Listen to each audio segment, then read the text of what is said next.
like and subscribe. Pretty please. What is a product that, if people found out how it was made, they'd stop buying it?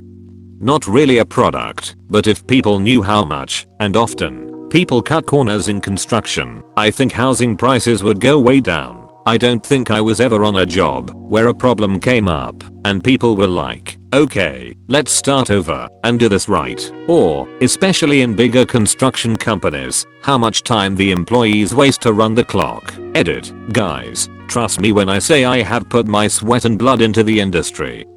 My hands are calloused. I'm still working class, and it wasn't my intention to call out people that do this stuff as lazy or whatever else. Most people doing these jobs are extremely underpaid, and on top of being underpaid, they're putting their bodies and health on the line every single day. I almost lost a finger twice. I've almost had a whole granite slab fall on me for $11 an hour. I probably would died, and many more situations I won't get into. Don't take it out on the workers. Just try your best to work with a smaller company that isn't working 50 jobs at once and has a supervisor/owner around to watch what's going on. When you buy a used house, you'd be shocked at the corners people cut to make them look sellable. I work at a home improvement retailer. They ask you how to do a project and then disregard what you say if they can do it easier, faster or cheaper. I know the signs of budget flips and budget repairs now. Yeah, the house next to us was bought by some flippers after the previous neighbor moved out. Because they got divorced, the flippers gutted the house and then found a really convenient place to dump the debris. The pool. They filled the pool with a bunch of junk, then covered it all up with dirt, put a layer of fresh sod on top, and bordered it with pavers and flowers. It looked really nice at first, at least long enough to sell the house. Then a few months later everything started to settle. Nothing. People know what goes into hot dogs and chicken nuggets. They still eat them. They've seen what the sweet shops look like, and they still buy stuff from there. Fresh juices are not so fresh apparently. A friend whose family owns mango orchard told me these companies buy the leftover stock that doesn't sell directly and leave the rest to strong artificial flavoring for uniform taste. Fresh squeezed is marketing. You can deliver orange juice year round in 3 ways. 1. Buy fresh oranges and squeeze them yourself. 2. Squeeze the oranges, remove most of the water, and freeze the concentrate. This is sold as frozen concentrate. 3. Squeeze the oranges, then separate all the components of the juice mechanically and chemically. Store the various components in huge tanks, sometimes for years, then mix it with flavors and preservatives, bottle it, and sell it before it separates again. This is sold as fresh squeezed because it's never been frozen, unless you physically see method 1. Method 2 is far fresher. Silk. Bonus story. Had a friend who worked briefly in bridal and was fitting a woman who was boasting how vegan and eco-friendly her wedding was going to be. No one was allowed to wear leather, etc., all while wearing her dress with huge amounts of silk on it. Extracting raw silk starts by cultivating the silkworms on mulberry leaves. Once the worms start pupating in their cocoons, these are dissolved in boiling water. Wiki. Whoa, I did not know this. For some reason, this is what's got me most surprised in this thread.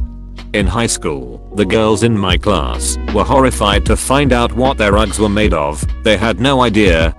What did they think sheepskin boots were made from? Pretty sure they thought it was synthetic, or they never realized they were referred to as being sheepskin and got them due to popularity. Either way, they were not happy about this revelation. I really don't think there is one. If it's because the ingredients or preparation are disgusting, I think most people are perfectly happy to keep eating/using it because the finished product is fine. If it's a moral reason, I just don't think most people would care enough to stop using or eating whatever the product is. We've known for years that Air Jordans are being made with child labor in sweet shops, and sales haven't dipped one bit due to that. And I don't say this as a cynic. I think we should work to improve conditions for all humanity, but the proportion of consumers who would be bothered enough to stop buying a thing is vanishingly small. Baby powder. If only they knew where all the babies go. Nah, baby powder is what's left when you squeeze all the oil out. certain signed artwork, used to work at an art printing company, that we did signature editions of certain pieces. Guess who did the signing? Me and some coworkers. We were all design and art majors, so they just had us learn all the artists' signatures. We even had machines that could mimic the signatures too. I wish I had a picture of the devices. They were pretty cool. It was in the fine print that we were doing it and was approved by the artists, but I guarantee most people would never buy the prints if they knew the signatures were forged, so always read the fine print when buying items, especially special editions of stuff. Only buying from artists from now on. The human brain is incredibly good at forgetting and ignoring information that might inconvenience it. I'm gonna pretend like I didn't see this. I'd imagine if people walked through the sweatshops that produce most of their clothing, they would consider spending a bit more for products made in a more humane way. One of the reasons I think buying ethically made clothing is difficult is the large price difference, at least with the clothes I've seen. Also, many of the shops I've seen with strong ethical values tend to be online, and there are some clothing items that are difficult to buy without trying them on. I want to do better, but the industry doesn't make it easy. Coffee and cockroaches are linked in several ways. For those who don't know, this happens with coffee because the large piles of coffee beans get infested with cockroaches, and, according to Emlyn, it is impossible to remove them completely, so they are simply ground up with the coffee beans. After I found out the story behind the palm plantations for production of palm oil, I made it my personal mission to completely throw it out of my life, and that shit is in almost everything you eat. And in so many cosmetic products, and in shampoo, and in cleaning detergent. One really wonders why the fuck they put that in there to begin with. Chocolate produced by child labor. I once read a Twitter thread in Arab Twitter about this. It was widely retweeted. Some people were commenting that at least these children are working, even though the thread clearly pointed out these kids were kidnapped by cacao gangs, chased and killed if they tried to escape. Some people will not stop, and will not care, and will tell themselves lies, and continue about their day. Truth is irrelevant. One of my teachers in middle school made the class read an article about chocolate and child slavery. She gave us all a Hershey's Kiss too, and told us we couldn't eat it until we had read the whole article. I think she was doing some fucked moral test on us 6th graders. To be honest, looking back, I can see that she was trying to teach us about current events and to be careful about consumption, but fuck, she could have done a better job. I want to say sneakers by brands like Nike, who exploit, underpay, and abuse their workers, but sadly most people already know how they are made and still buy them. Most low to mid tier vodkas. I work at an industrial distillery where we make millions of gallons of very high purity ethanol from corn. We have customers in the beverage market that literally just dilute our product to 80 proof or so, run it through a filter, and bottle it to sell. Those customers sell their products from anywhere from $8 to $50 plus for a liter. And you know what the main difference is? The more expensive vodka's bottle is fancier. It's almost all brand perception with these corn-based vodkas. I can definitely tell the difference in smell and taste between Rijeka and Titus vodka though. I don't get how people like Titus so much.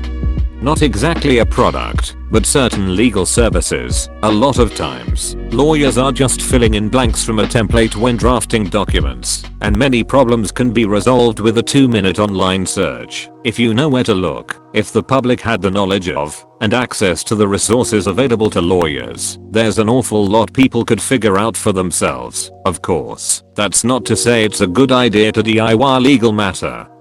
If you don't know exactly what you're doing, just that the prices people pay for certain legal services aren't commensurate with the amount of time and effort they actually take the lawyer to complete. Edit. I'm a lawyer myself, and I'll echo others' comments by saying that you can seriously screw yourself or your loved ones over by doing even something as simple as a will incorrectly in matters above a certain level of complexity. It would be insane to even consider representing yourself. The point still remains that my clients might think twice about how much they paid me if they watched me draft their deed in 6 minutes while listening to a Let's Play in one earbud and browsing Reddit in another tab. Buy might be a stretch, but porn, when abuse happens there, not only is it pretty abominable, but the end user also watches a good bit of it, with their own eyes. Even worse, the end user is turned on by it. That's literally the end goal. This reminds me of a documentary series my dad once watched, Garlic. The garlic industry is a hell of a lot darker than most people would think. I don't remember everything, but apparently a lot of Chinese companies that sell to restaurants overseas use prison labor. These inmates have to peel the garlic completely by hand. No tools whatsoever. There were a few inmates missing fingernails, if I recall correctly. One man said that he had a friend who had to resort to using his teeth because he didn't have any nails left. They work unimaginably grueling shifts in which they have to meet a quota for the day or face consequences. They get paid very little, if anything at all. They all seemed so miserable. The series is titled Rotten. You can find it on Netflix. Thanks for watching. Like and subscribe.